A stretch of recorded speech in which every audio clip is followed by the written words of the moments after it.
Guys अब देखते हैं क्वेश्चन नंबर 7। ये भी ओल्ड बुक से ही है। Is it true that for any sets A and B power set of A union power set of B equals to power set of A union B? Justify your answer. तो guys ये question आपका new book में नहीं है, लेकिन फिर भी मैं इस चैप्टर के सभी क्वेश्चंस करवा रहा हूँ ओल्ड बुक के। अगले चैप्टर से मैं केवल न्यू बुक के क्वेश्चंस करवाना चालू कर दूंगा, लेकिन इस चैप्टर के लिए मैं ओल्ड बुक के क्वेश्चंस भी करवा रहा हूँ। तो क्वेश्चन पे आते हैं। क्वेश्चन वैसे मैंने पढ़ लिया, फिर से पढ़ते हैं। Is it true that for any sets A and B power set of A union power set of B equals to power set of A union B? हमसे पूछा गया है क्या कोई भी सेट हो ए और बी, उनके लिए power set of A union power set of B equal होगा क्या power set of A union B के? ये हमसे पूछा गया है। जस्टिफाई और आंसर। तो हमको कहा गया है कि यदि ये इक्वल होगा तो भी हमको जस्टिफाई करना है, यदि इक्वल नहीं होगा तो भी हमको जस्टिफाई करना है। अब इसका आंसर नो है guys, no. No, it is not true that for any sets A and B power set of A union power set of B equals to power set of A union B। अब इसका justification क्या है वो भी देख लेते हैं। Justification, और ये नो क्यों है ये आपको जस्टिफिकेशन से ही समझ आ जाएगा। तो जस्टिफिकेशन में गाइज हम लोग लेट करेंगे। लेट ए सेट मान लीजिए 1,2 है, बी सेट मान लीजिए आपका 2,3 है। अब आप क्या कीजिए, पावर सेट ऑफ ए निकालिए। तो पावर सेट ऑफ ए क्या होगा मैंने सिखाया है, इस तरीके से हम लोग लिखते हैं पावर सेट ऑफ ए।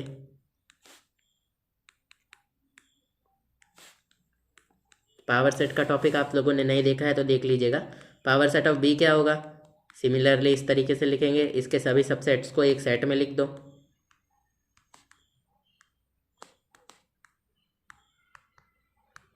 ये एम्प्टी सेट होता है, यही फाई को दर्शाता है। आप इसकी जगह चाहो तो फाई भी लिख सकते हो, तो मैं फाई लिख देता हूँ, आप लोगों को इजी रहेगा।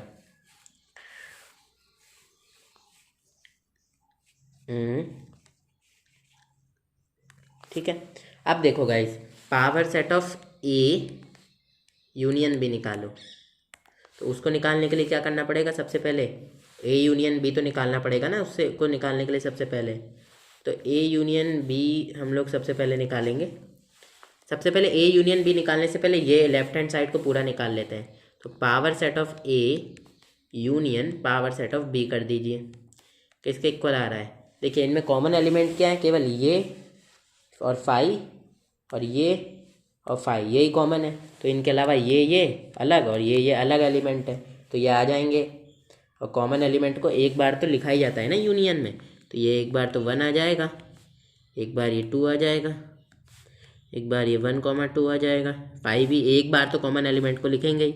2 को तो लिख चुके हैं तो 3 को लिखेंगे भाई, 5 को तो लिख चुके हैं तो ये 2,3 को लिख देंगे।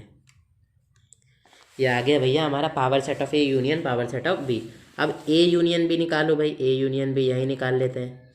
किसके इक्वल आ गया, ये 1 2 है तो ये 1 2 तो एज इट इज और 3 आ गया। ए यूनियन बी तो निकालना आता है ये। अब power set of A union B निकाल लो भाई। तो power set of A union B किसके इक्वल आएगा, 2 की पावर 3 8 बनेंगे।